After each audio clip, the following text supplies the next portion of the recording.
Hello, Ram Ram. Welcome back to our channel Prithvi की मम्मा। तो आज की जो स्टोरी है वो जगन्नाथपुरी के ऊपर है। हमने हमारे पिछले वीक भी एक स्टोरी डाली थी जगन्नाथपुरी पे।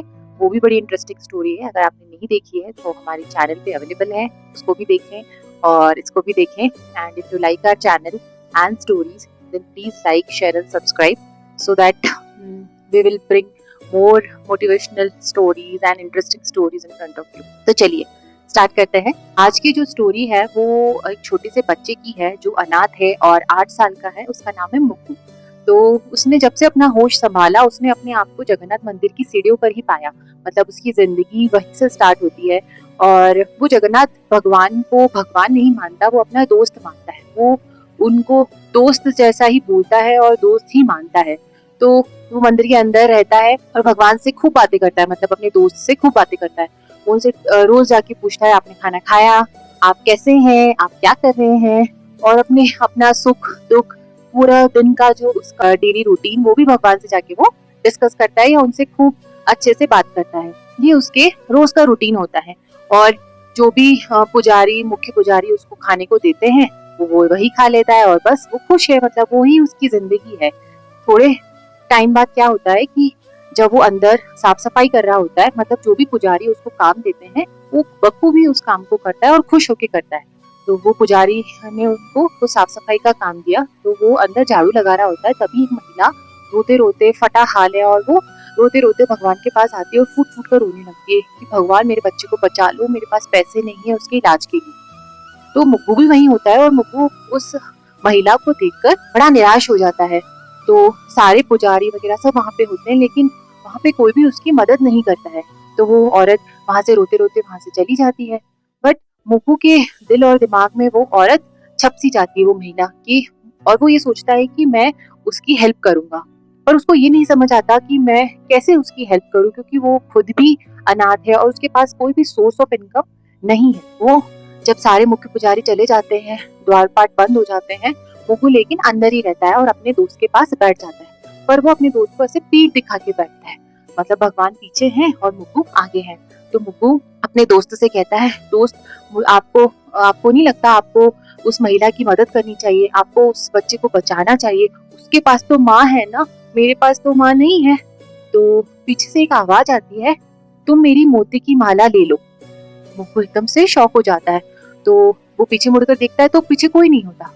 वो फिर से पूछता है, अगर मैंने आपकी मोती की माला ले ली तो तुम नाराज नहीं होगे? तब पीछे से कोई आवाज नहीं आती। बट मुग्गू क्या करता है, अपने दोस्त की बात मानकर वो मोती की माला वहां से ले लेता है। अगले दिन मंदिर में अफरा तफरी मच जाती है कि मोतियों की माला चोरी हो गई, भगवान की मोतियों की माला चोरी हो गई। तो सब लोग सीसीटीवी देखते हैं, फुटेज देखते हैं, बट वहां पे कोई आता जाता नहीं दिखाई देता। तब एक व्यक्ति बोलता है कि जब कोई अपने मंदिर में आया ही नहीं और गया ही नहीं तो मोतियों की माला चुराई किसने? तब दूसरा व्यक्ति बोलता है, मैंने एक जो छोटा बच्चा है जो अनाथ है उसको यहाँ पे देखा था, वो मंदिर के अंदर बैठा था रात को। तो मुख्य पुजारी ने मुगु को बुलाया कि मुगु तुम रात को यहीं पे, तो तुमने किसी को आते जाते देखा? तो मुगु बोलता है, नहीं मैंने किसी को आते जाते नहीं देखा। तो पुजारी बोलते हैं कि सब बोल रहे हैं कि माला तुमने चुराई है। तो मुगु बोलता है, मैंने तो वही किया जो मेरे को दोस्त ने करने को कहा। तो मुख्य पुजारी ऐसे शॉक हो जाते हैं और पूछते हैं, तुमको तुम्हारे दोस्त ने क्या कहा? तो मुगु बोलता है, मुझे मेरे दोस्त ने कहा मोती की माला ले लो, इसलिए मैंने मोती की माला ले ली और उसको उस महिला को दे दिया।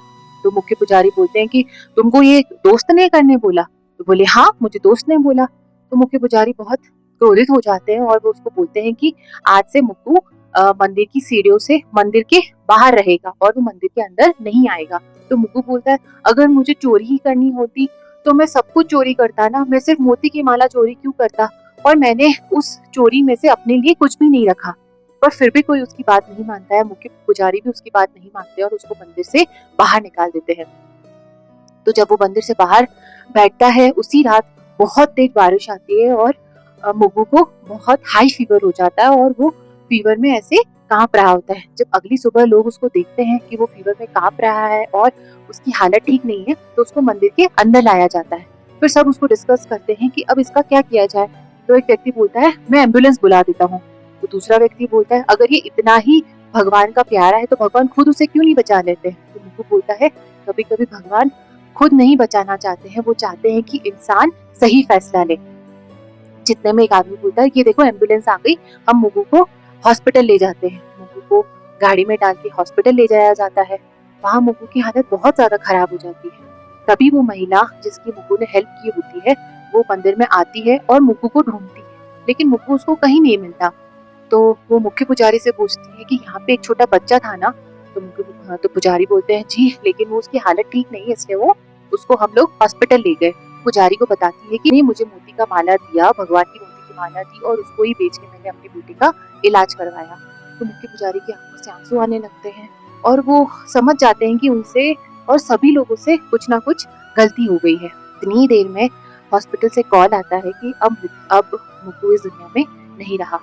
मुख्य पुजारी की आंखों से बहुत उनको दुख पहुंचता है और आंसू गिरने लगते हैं कि उन्हें ये रियलाइज हो जाता है कि उनसे भगवान कुछ करवाना चाहते थे, कुछ सही करवाना चाहते थे और उनसे वो नहीं हो पाया।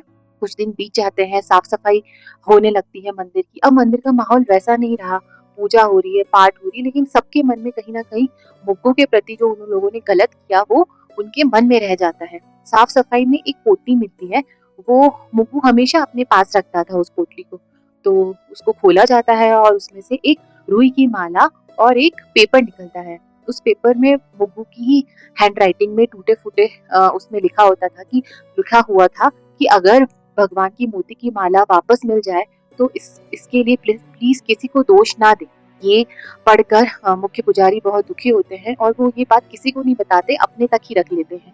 अगली सुबह भगवान के गले में सेम मोती की माला फिर से आ जाती है और सबको लगता है कि ये कोई चमत्कार हुआ है, लेकिन जो मुख्य पुजारी होते हैं वो समझ जाते हैं कि मोती की जो माला है वो वापस आई नहीं है।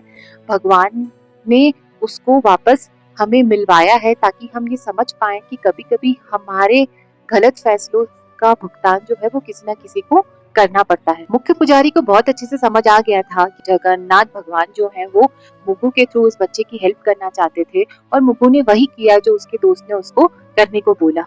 तो जो मुख्य पुजारी होते हैं वो मुग्गू की याद में एक दिया जलाते हैं और फिर सब वहाँ पे आकर उनको प्रणाम करते हैं और मुग्गू और रियलाइज करते हैं कि इंसानियत सबसे ऊपर होती है। भगवान भी यही चाहते हैं कि हम उनकी पूजा पाठ के साथ अपने मन में दूसरों के प्रति इंसानियत रखें। कुछ दिनों बाद ही वहाँ पर एक और छोटा बच्चा दिखाई पड़ता है जो मुग्गू तो नहीं है लेकिन मुग्गू जैसा ही है। तो पुजारी और जो भक्तजन होते हैं वो बड़े खुश होते हैं कि ये तो भगवान की लीला है, भगवान का चमत्कार समझ के उस बच्चे को खूब लाड़ प्यार करते हैं, खाना खिलाते हैं, पानी पिलाते हैं और सब बड़े खुश होते हैं। तो कभी कभी क्या होता है ना कि माता पिता जो होते हैं जब बच्चे पैसे चुरा लेते हैं घर से तो वो बड़े नाराज होते हैं और पनिशमेंट देते हैं अपने बच्चों को, लेकिन हमें बच्चों का दोनों पक्ष सुनना चाहिए, मतलब सिर्फ एक पक्ष सुनकर फैसला नहीं करना चाहिए। श्री जगन्नाथ भगवान के बहुत सारे चमत्कार हैं और अगर आप और भी उनके चमत्कार हमसे सुनना चाहते हैं तो प्लीज हमें कमेंट सेक्शन में बताइए।